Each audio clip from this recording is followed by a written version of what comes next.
What is going on, everybody? Thanks for tuning in to Kev the Coach Experience. This is your host, Kev the Coach.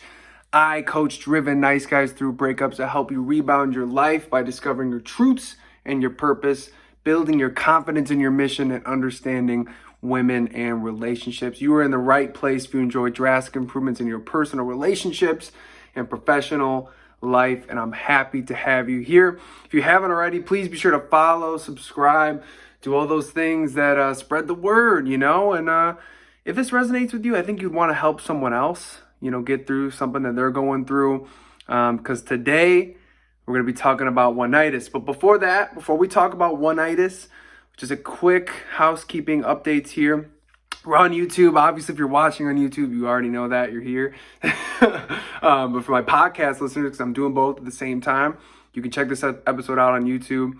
And you can also, for my podcast people, you can actually, through the Spotify notes, you can answer polls, ask me a question that I can review on the next episode. So I think that's pretty cool. If you have a question or something you're going through and you want it, send in the question. I'll put it on this episode and we'll review it.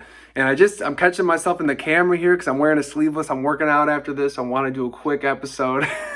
So I'm excited for this one. I love y'all. Appreciate you. And if you haven't seen my last episode, I have my good buddy Artie Costa on. It's more of like a comedy episode. We're just having some fun, kind of a catch-up call with him. And you get a little different vibe of who I am and kind of from a social perspective, what I'm up to in the background. So I think you'd enjoy that. And lastly, I just thank you guys for your support as always, but let's get into the episode.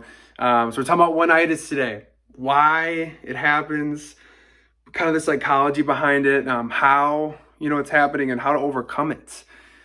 Because I think a lot of guys that I've worked with, this is a pretty common thing among men, is to basically just be infatuated, right? If you've never heard of Oneitis, it's basically just being infatuated with like one person for an extended period of time without really any return on investment for my business-minded folks. No return on investment. Basically, you're putting a lot of interest, a lot of groundwork, a lot of thought, behind this person, this woman, this girl who has never really given you full solidified interest in return. And what does that look like, right? That's one, physical. You've had a physical interaction, like more than hugs, kissing. She's returned serious interest. She's tried to schedule a date with you. Things like flirtation can be sometimes subjective. So I don't really count that as like she's showing interest in return. So Oneitis is basically you're showing a ton of interest in someone, and it's been, most of the time with Oneitis, it's been a while, because it becomes Oneitis.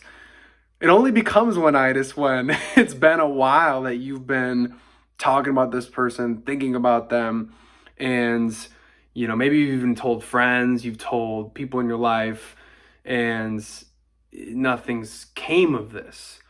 People get Oneitis for people in relationships. People get Oneitis for people at the workplace. That's a big place. Big place. I've had many clients who have had Oneitis for a girl at work.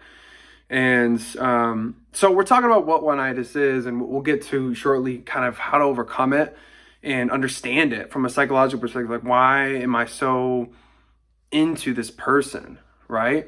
I just wanted to make sure I was centered in the camera. Sorry for people. I'm trying to get the quality of production here a little bit better. I know the people like the content, but we'll keep working on that production value.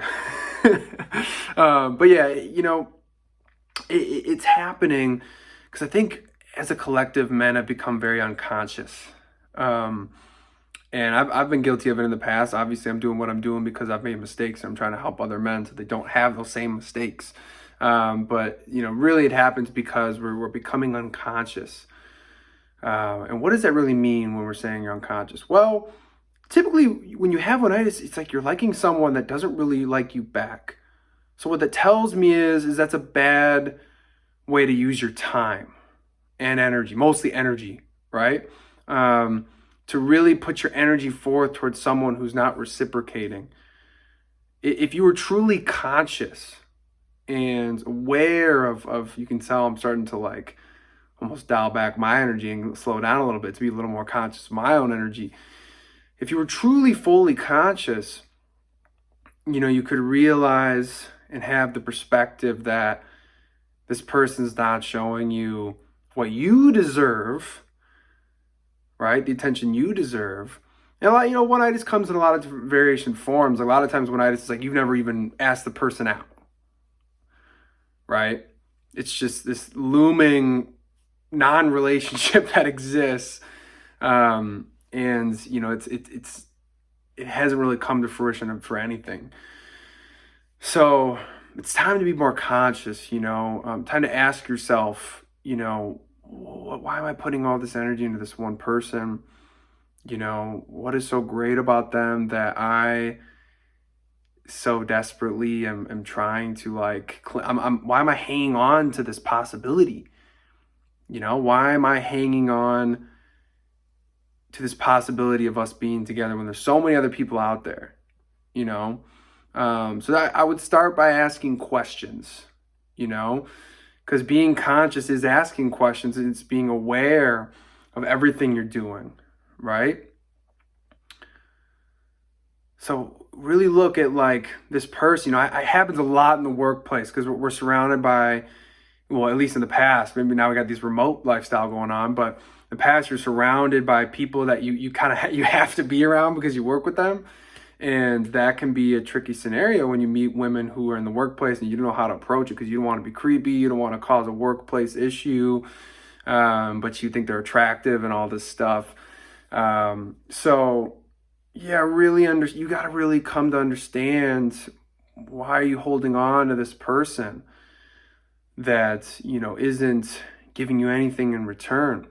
I look at myself, and so now we're going to kind of start to enter in, how I've seen it and how we can overcome it. I look at myself when it comes to my past with oneitis. It is part of it, just a lack of self-confidence in my self-worth, right? Because if I was truly self-confident in my self-worth, then I would just move forward, right? I don't need this. There's a lot of women that would appreciate me, but some of you are still working on that self-worth. So I'm going to not be so critical on that. I think even more important than is understanding. So understanding that even just to succeed with women in general and to find a partner that is going to be great to you and give you an amazing life, yada, yada, be a great person to date, so on, they have to want you. And to understand this new perspective that you should be going about is finding people who like you. And we're talking about, in this sense, intimate-wise, finding women who like you. They already like you. You don't have to convince. I feel like we just, because the world is run on these energies. People find each other attractive, they see each other, and there's already this innate nature of attraction. And that's what we're talking about here. So she already thinks, she already knows she doesn't like you. She doesn't really have that attraction for you. Then you have to kind of access that conscious energy and realize, okay, great. You know what I mean? I get to move on. This is a no. Okay, we move on. Because obviously we're talking about rejection here. Getting comfortable with rejection.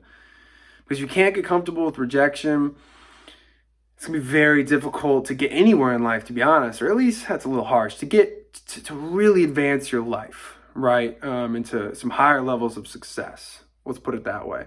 For sure. Because you look at entrepreneurship, you look at sales, people who are good at, acquiring business and being good at investments, they have to fail. You fail a lot at these things to get good at anything. You got to fail a bunch.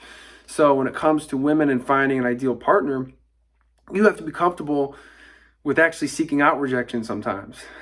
You know what I mean?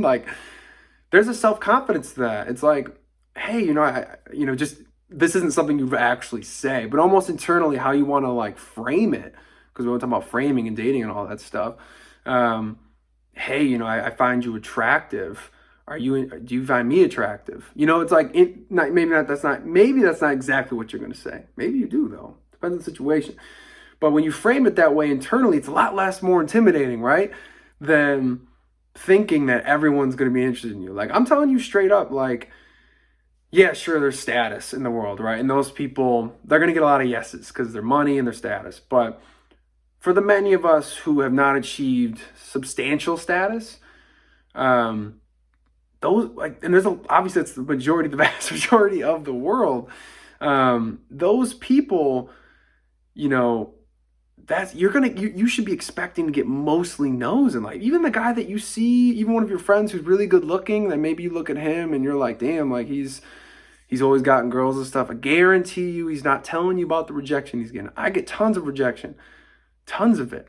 You know what I mean? But that's kind of what you want, because you're narrowing down the type of person that you would be with. Like when you're younger, like even for guys who had moderate, even for people in general, women, my guys and my ladies who've had moderate success with women, aka like you've had sexual experiences, you've been able, especially for men, it's a lot harder. You've been able to attract a lot of women in your life, hooked up with a lot of women. Look at when you were younger, you used to people used to hook up with each other, like a lot of people. When you're young, that's what you do, because you're kind of like learning what you're interested in, right? So this is a part of like, you know, especially for my guys that are entering the 30s, 40s, 50s, it doesn't really matter. But obviously when you've left kind of your crazy 20s, I'm 28, I'm kind of graduated from like fucking around and going crazy. Like you realize who you're interested in now. It becomes a little more clear. So almost like remember that this is a part of the process. And maybe you're younger and you're going through this. Maybe you're younger and that's great. Like maybe you're just a really mature younger person and you're like, I haven't had those crazy hookup experiences, yada, yada, yada. And you already are more conscious and intentional about who it is you want to be with, right? I know I'm going off on a little bit of a tangent here, but it's all related to this oneitis, because it's like, if you're afraid of the rejection, if you are afraid of the rejection, oneitis is going to be your motherfucker, because it's never going to let you just get that final, you're basically, what you're doing is you're building up this ladder, this long ladder up to the potential no or yes that can take years to get to. I mean, like, we know people, and I'm sorry if this is you right now talking to you, I'm trying to help you. We know people that have waited a long time for someone and then it didn't work out. I mean, obviously there's stories where it does work out, but a lot of times that's the movies, that's Hollywood.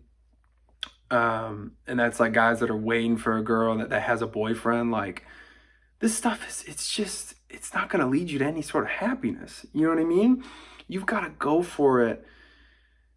If she's single and available, you go for it now and you put it out there. If she's not available, you know, you move on. That's what life's about. You go and you just go out and you get rejection. You know, that could be the most important takeaway from this video for someone that's suffering from oneitis. Like, it really sounds like a legit disease. And I know if you're going through it, you felt it. But one of the best ways to really overcome it is just to go out and get that rejection. You know what I mean? Lean into it. Go and ask people. I don't know if you guys have ever seen that YouTube video of the guy who, he had a TED Talk. He goes and he talks to, or no, he makes this like bet for himself. I'm going to get over rejection. I'm going to ask 100 people for an obvious no scenario. Like, he's going to ask them for like $100 on the spot, you know? He's going to go get 100 no's. And maybe that's something you got to do for yourself. You know, get creative about it, but don't sit back and allow rejection to force you to lay around and wait for one girl who's just, because here's another reason why oneitis is problematic, or why it's happening, is because typically you don't feel confident that you can supply yourself with other attractive women, other options.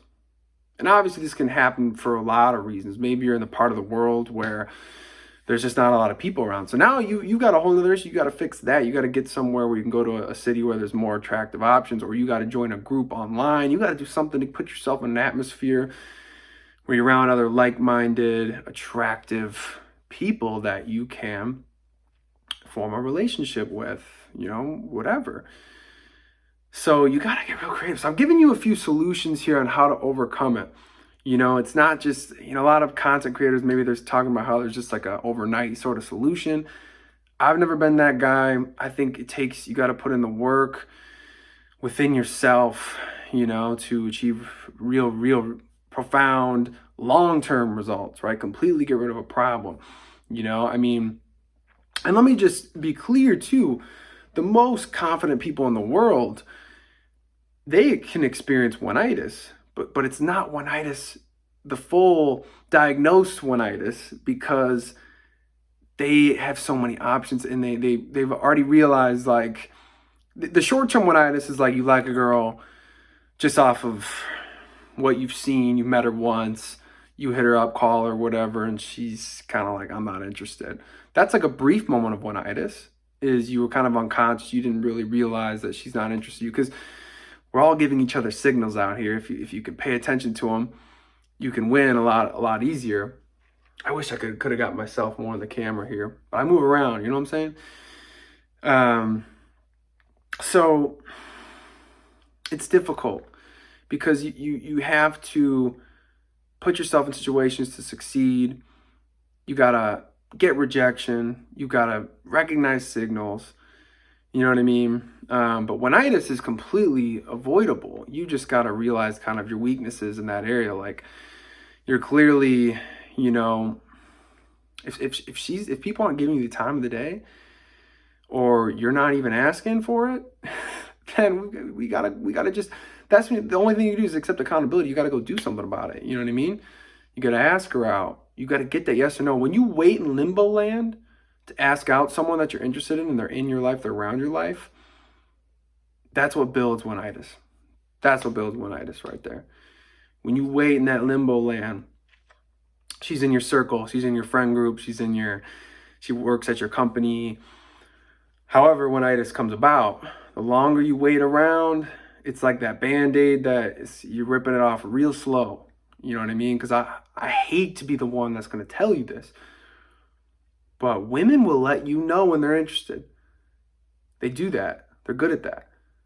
So if she hasn't yet, she's not available, or she's not interested. You know what I mean? That honestly should be like the main header of the episode. I know I've said that kind of a couple times here, because I'm throwing out game here. But if she hasn't let you know she's interested, she's not interested. And we have to move on. And it happens to all of us. But the guys who don't take it to heart, don't take it personally, they move on. They just succeed quicker in all things in life, because they realize, like, what's here for me is here for me, right? From a spiritual perspective, like, what's here for me is here for me. What's not was not meant for me. And the sooner you can kind of grasp that, the better off you are in all areas of life. So that was why it happens. That was how it happens, the feelings around it, and that was how to overcome it. I think I covered all the bases. Maybe leave me a comment or something or reach out to me if I left something out. But I think I covered oneitis pretty good today. So let me know if you disagree, agree with me.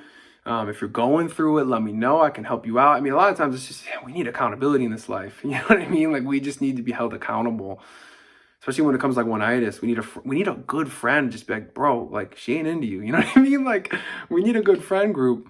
We need a support system that's going to help us. And my Superior Man group, if that's going to be it for you, if you haven't heard about my Superior Man program, we help you discover your truths and your purpose, like I said earlier, build confidence in your mission, and understand women and relationships, so you can sort of get out of this stuck mold. We're talking about the secrets that most of society don't understand in this group and in this program, and we're doing big things. So if you want to be a part of that, let me know.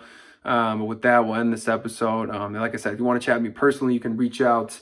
My email is coachkevinhiggins@gmail.com, or you can message me, Superior Man, on Instagram. And I know you're real. I know you're for real about it. Go ahead and do that. Follow me on Instagram. Remember, just give me all the love. Give me the rate and the reviews. That means a lot to me. If you appreciate this episode, share it with someone who could hear it. You know what I mean? I make this stuff for free. And yeah, I love y'all. Take it easy. I hope you enjoyed this episode. Later.